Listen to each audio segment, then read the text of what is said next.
IAS mains का जो GS fourth paper है एथिक्स मोरल पे, उसी की बात करेंगे हम, क्योंकि इसके लिए बहुत ज़्यादा कहीं कुछ सामग्री नहीं मिलती है, एम्पेरिकल चीज़ें होती है। तो इसका 2017 का शुरू करते हैं। प्रश्न संख्या फर्स्ट ये कह रहा है, 2017 का पहला प्रश्न कह रहा है कि conflict of interest in the public sector arises. हित संघर्ष जो है, इंटरेस्ट कन्फ्लिक्ट जो है एराइज होता है पब्लिक सेक्टर में कब? जब ऑफिशियल ड्यूटी, पब्लिक इंटरेस्ट और पर्सनल इंटरेस्ट, ध्यान दीजिएगा, व्यक्तिगत खुद की इंटरेस्ट जो है, are taking priority the above the other. बात तो बिल्कुल सही है। अब कह रहा है कि how can this conflict in administration be resolve, describe with an example. Example भी कह रहा है देने के, 150 वर्ड का सवाल है। तो देखिए, इसका सीधा सीधा एग्जाम्पल दे दीजिए कि कैसे होगा, रिजॉल्व कैसे होगा। तो एग्जाम्पल देना ज़्यादा आसान है और उसी को एलाबोरेट कर देना ज़्यादा सही है। तो रिजॉल्व करने का तरीका है कि कमिटमेंट जो है रूल के प्रति होना चाहिए, न कि अपने प्रति। Rule is rule until it change. Fear of punishment होना चाहिए आदमी के मन में कि भाई अगर मैं गलत करता हूँ, अपनी पर्सनल इंटरेस्ट को पब्लिक इंटरेस्ट के ऊपर रखता हूँ, तब जो है हमारा जो है काम तमाम हो सकता है। एक मन में इस बात का डर होना चाहिए कि हम फंस जाएंगे, कोर्ट में ट्रायल होगा और पनिशमेंट होगी, नौकरी जा सकती है। इसके लिए केस स्टडीज को डिस्प्ले करके भी लोगों के जो है इस बिहेवियर को चेंज किया जा सकता है। और feeling of servant not as a master, ये चीज़ें जो है दिमाग में होनी चाहिए कि भाई हम इस सिस्टम के सर्वेंट हैं, गवर्नमेंट सर्वेंट है, एज ए मास्टर नहीं है, मालिक नहीं है। अब इसको एग्जाम्पल एक दे दीजिए कि भाई एक आदमी किसी एग्जामिनेशन का इंचार्ज होता है और उसका परिवार का कोई मेंबर जो है उसमें एग्ज़ाम दे रहा होता है, तो उसका पर्सनल इंटरेस्ट है कि हम उसको जो है नकल करा दें या कुछ इलीगल मीन्स से उसको किसी तरीके से पास करा दें, लेकिन ऑफिशियल ड्यूटी और जो पब्लिक इंटरेस्ट है उस पर हावी है। इसलिए हावी है क्योंकि उसे उससे रोल की ये डिमांड है कि आप ईमानदारी, ट्रांसपेरेंसी, ये सब चीज़ों से काम करेंगे। तो वो उसकी कन्फ्लिक्ट ऑफ इंटरेस्ट पैदा होने लगता है कि अगर मैं इसको नकल कराता हूँ तब पकड़े जाने पे हम भी चले जाएंगे, वो तो जाएगा ही जाएगा।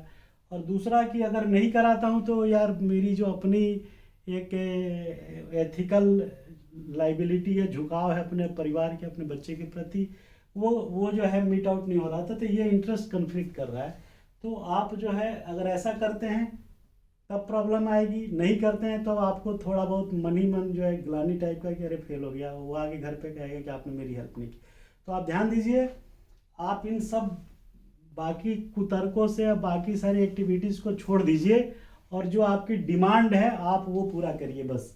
और डिमांड क्या है? जब आप वहाँ ऑफिशियल ड्यूटी की कैपेसिटी में हैं तो आप वो सब काम करिए जो पब्लिक इंटरेस्ट और ऑफिशियल ड्यूटी कहता है, न कि पर्सनल इंटरेस्ट। अगर पर्सनल इंटरेस्ट में जाएंगे कन्फ्लिक्ट ऑफ इंटरेस्ट के समय इस एग्जाम्पल के तहत, तो आपका सत्यानाश होना ही होना है और नुकसान होना ही होना है, नौकरी जानी जानी है, जेल की सज़ा खानी खानी है।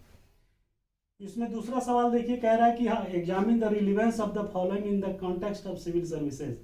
ये कह रहा है कि सिविल सेवाओं के कॉन्टेक्स्ट में इन सब बिंदुओं को, फॉलोइंग जो बिंदु हैं उनका एग्जामिन करिए कि इनका क्या मतलब है। अब पहला कह रहा है ट्रांसपेरेंसी। वाह जी वाह, ये तो बहुत ही बढ़िया है। ट्रांसपेरेंसी, ये तो ट्रांसपेरेंसी, पारदर्शिता, अकाउंटेबिलिटी। तीसरा फेयरनेस एंड जस्टिस। चौथा करेज ऑफ कन्विक्शन। और पांचवा स्पिरिट ऑफ सर्विस। बड़ा बढ़िया बढ़िया शब्द लिया है। पांचों का जो एग्जामिन आप ऐसे करिए, प्रासंगिकता की ट्रांसपेरेंसी नहीं रहेगी तो भेदभाव होगा, नेपोटिज्म होगा, एक क्लास से दूसरे क्लास के बीच जो है आप चीज़ों को छुपाएंगे, हिडन करेंगे। इसलिए पारदर्शी जो कुछ डिसीजन ले रहे हैं वो सबको दिखाने की स्थिति में आप हों, क्योंकि आरटीए वैसे ही आ गया, कोई पूछ लेगा कि क्या है। दूसरा अकाउंटेबिलिटी। अगर आपने टाइम पर परफॉर्म नहीं किया तो कोई माई का लाल बचा नहीं सकता है।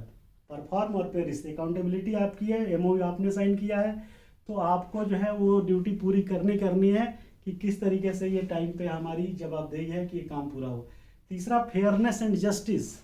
आप जो भी करेंगे न्यायपूर्ण तरीके से करेंगे, अन्यायपूर्ण तरीके को एडॉप्ट नहीं करेंगे और फेयर होंगे, साफ सुथरा होंगे। कोई टेंटिंग, कोई दागी काम या दागी के कैरेक्टर को नहीं हावी होने देंगे। अगर आपने ऐसा किया, अनफेयर किया, तो कोई बचा नहीं सकता फिर। और उसके उसके साथ साथ पूरा जो है सिविल सेटअप है, सिविल सेवा है, वो भी जो है धूमिल होगी। चौथा है करेज ऑफ कन्विक्शन। अगर आपने कुछ गलत किया है या किसी के साथ कुछ आपने नैतिकता के आधार पे या विवेकाधीन शक्तियों का इस्तेमाल किया है और किसी को जस्टिफाई करते हुए आपने किसी को सपोर्ट किया है, तो आप कलमबद्ध करिए, पेन से पूरा लिख दीजिए और कहिए और साइन करिए कि यस, मैंने ये डिसीजन लिया, ऐसी परिस्थितियों की मांग थी। क्योंकि तमाम परिस्थितियां ऐसी पैदा होती है फील्ड में जहाँ पे आपसे यह अपेक्षा की जाती है कि आप जो है निर्णय जो है परिस्थितियों के हिसाब से लेंगे और साइन करेंगे। हमने किया है ऐसा, कई कई केसेज है। तो कन्विक्शन करिए कि यस, मैंने किया है, और वो जो है डिमांड थी परिस्थिति की, सिचुएशन की। Spirit of service. रात के 2 बजे भी अगर आपको बुलाया जाता है, समस्या होती है लॉ एंड ऑर्डर की, कहीं एक्सीडेंट की या कुछ भी जो समाज सेवा सिविल सेवा से जुड़ा हुआ है, तो आप में ये स्पिरिट होना चाहिए कि आप दौड़ के सेवा करने के नाम पे जाएं। ये नहीं कि चद्दर तान के सो जाएं, कह दें कल सुबह बात करेंगे, ऐसा नहीं हो सकता। सिविल सेवा का मतलब ही होता है कि जन संबंधी सेवाएं, वो रातों दिन 24 घंटे के लिए आपको तत्पर रहने की जिजीवासा होनी चाहिए, तमन्ना होनी चाहिए। तो ये सारे जो है 5 पॉइंट है, इसका जो एग्जामिन आपने कर दिया कि बिना इसके जो है काम चलेगा नहीं। ये दूसरा था। एक तीसरा सवाल लेते हैं कि कह रहा है कि क्या है ये, एथिकल कंडक्ट कम्स इनटू, हाँ, तीसरा सवाल इसमें है कि क्वेश्चन नंबर 3 है, ethical conduct comes in between rule and tact. Young people with ethical conduct are not willing to come forward to join active politics. Suggest a step to motivate them to come forward.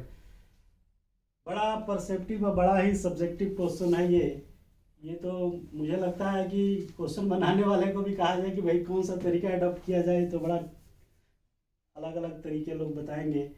लेकिन खैर, question का जवाब देना है तो हम तो उसी रेफरेंस में बात करेंगे कि यंग लोगों को जो है, जिनका एथिकल कंडक्ट जो है ठीक ठाक है, वो सब जो है आगे पॉलिटिक्स में पढ़ाई करने के बाद, ग्रेजुएशन करने के बाद, वो जो है पॉलिटिक्स में नहीं आना चाहते।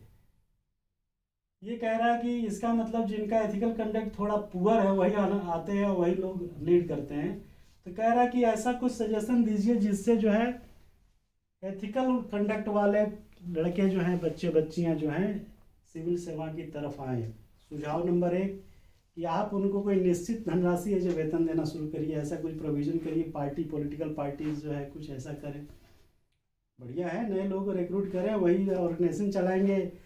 और बहुत बड़ी बड़ी पार्टियां जो देश की, भाजपा, कांग्रेस और ये सब जो राष्ट्रीय पार्टी है, बीएसपी वगैरह जो, और आरजेडी, क्या क्या है, जेडीयू, ये सब जो भी राष्ट्रीय लेवल की 5-6 पार्टी है, उनको चाहिए कि एक अपना एक ऑर्गेनाइजेशन जो बना रखा है उसमें न्यू रिक्रूटमेंट सिस्टम अडॉप्ट करे।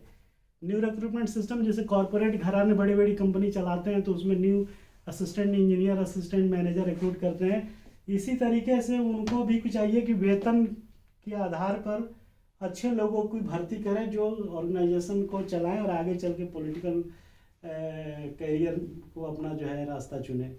दूसरा हो सकता है कि इसके लिए जो है पॉलिटिकल माइलेज के लिए पॉलिटिकल साइंस जैसा सब्जेक्ट है वो ज़्यादा ग्रेजुएशन में लेने वाले लोगों को उसके प्रति थोड़ा रुझान डेवलप किया जाए। जो सब्जेक्ट है वो सब्जेक्ट की यूटिलिटी बढ़ाई जाए ग्रेजुएशन में पॉलिटिकल साइंस की, by making motivation, by making strengthening, by making relevance of the political parties and career options की बात की जाए उसमें, तो उससे भी लोगों में कुछ मोटिवेशन बढ़ेगा।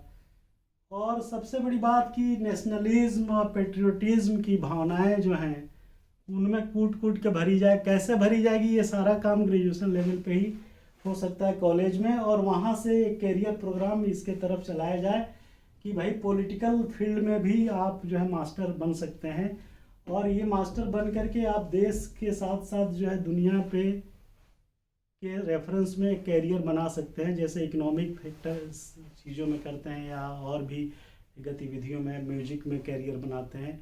तो म्यूजिक के और इकोनॉमिक के और इंजीनियरिंग के फील्ड के साथ साथ पॉलिटिकल फील्ड में भी कैरियर बनाने के लिए ग्रेजुएशन लेवल पे ही ऐसा प्रोग्राम को चला के उसमें रिक्रूटमेंट और पॉलिटिकल पार्टीज़ के थ्रू किया जाए। यही तरीका है, यही मोटिवेशंस हो सकता है जो आप 100-150 शब्दों में लिख के ख़त्म करिएगा। Thank you very much.